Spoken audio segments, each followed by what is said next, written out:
and good afternoon, wherever you are in the world. This is Rima Alexandrovich, your child worth host. Today, I would like to talk to you about one specific skill. With this skill, you might notice that you have more time in your day. You also may notice the improvement in negotiating skills within yourself, with children, and in your children too. You also may notice that discipline in the family, especially within your children, is improving. Without this, you might feel a bit lost and at times questioning your powers, your strength, your authority in the family. You also might feel like you are always on the run and it is everything up to you to get done.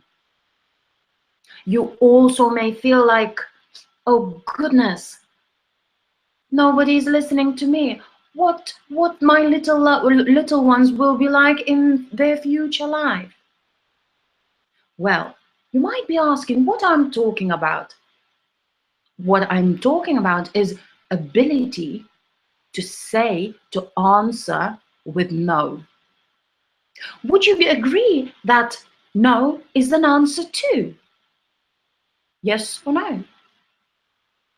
Would you agree that no also opens opportunities for everyone who requests something to negotiate? Well, how to start that?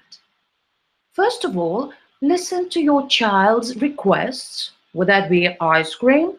Would that be Lego toy or an iPad? You also express your point of view, and if your child is there and you are here, would you agree that there is a bit of a gap to build? So what is in the middle for both of you? Your child is requesting an ice cream and you are not really keen on giving her or him it. You'd rather have them to have a yogurt. Or your child is requesting the latest iPhone or designer jeans and there is no budget for that. What is for both of you in the middle? Another item that works miracles, especially with the younger children, is first this, then you are getting what you requested. First, for example, put your toys away, and then you will get that cookie.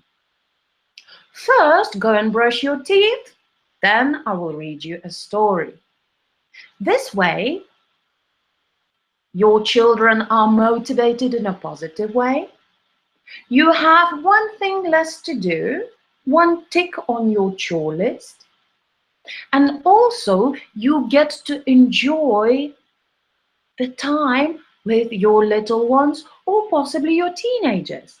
Well, very likely teenagers are more to give resistance, especially if they did not experience that first at the beginning of their lives. And at the same time, remember that you are doing your most best. As one of the children I work likes to say, your bestest best. You are doing absolute everything for your children.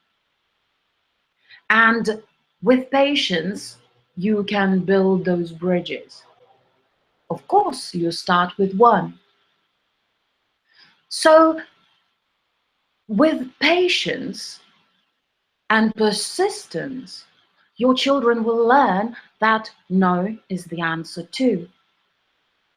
First of all, at the beginning of their lives, that will help them with social skills.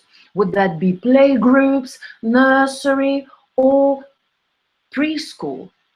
Because would you agree that it requires inner discipline for a child to share a toy that they really love, or if there is that scooter that everyone wants to ride, it takes immense discipline for one or another child to wait.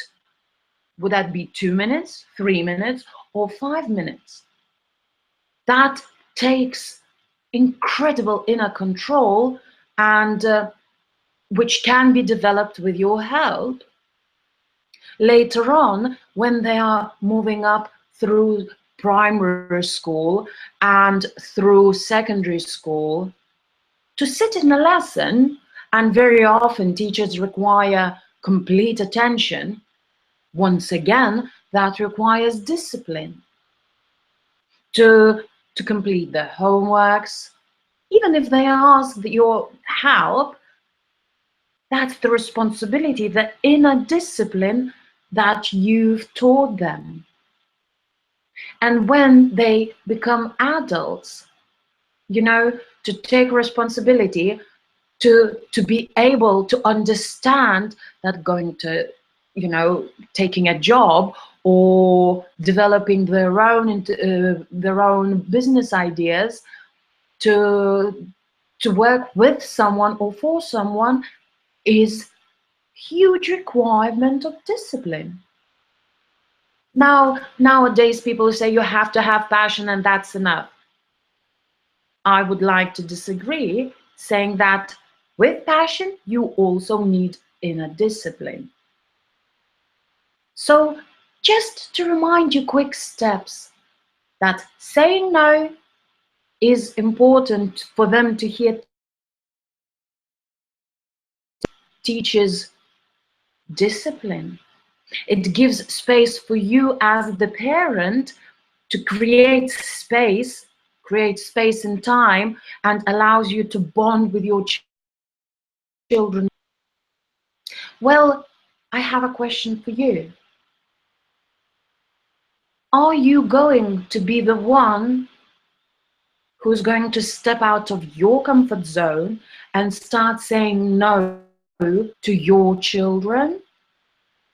Or are you going to continue pleasing them, handing them the authority, and let's say having it easy way? And just one more example.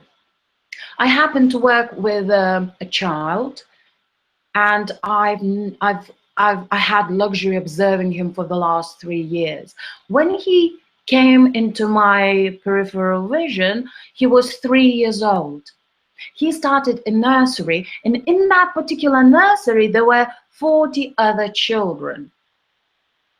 It was obvious that that child had never heard an answer no, because it was his toy, any toy at all times. It was his say first at all times, and it was becoming very obvious that he was not aware of other children around him. With time, with huge persistence from adults working with him, he started accepting slowly that no is necessary to hear too. It was a painful process for him because, let's agree that for us, it's not always, as adults, it's not always comfortable to say. For a child who's never heard that, it's even more painful. And at the same time, after 18 months working with him, it was a huge improvement, huge stepping stone for him when instead of snatching a toy, he approached his peer, his friend, so to say, and asked in very limited English if he could share. So that's an example of a very young child. And at the same time, I strongly believe that possibly that's not your child, but I'm sure you know of someone who needs to teach and to learn that. So you are very welcome to post comments and ask me questions on Facebook. And then I'm up till then, for now, that's all. Till the next episode. Thank you very much.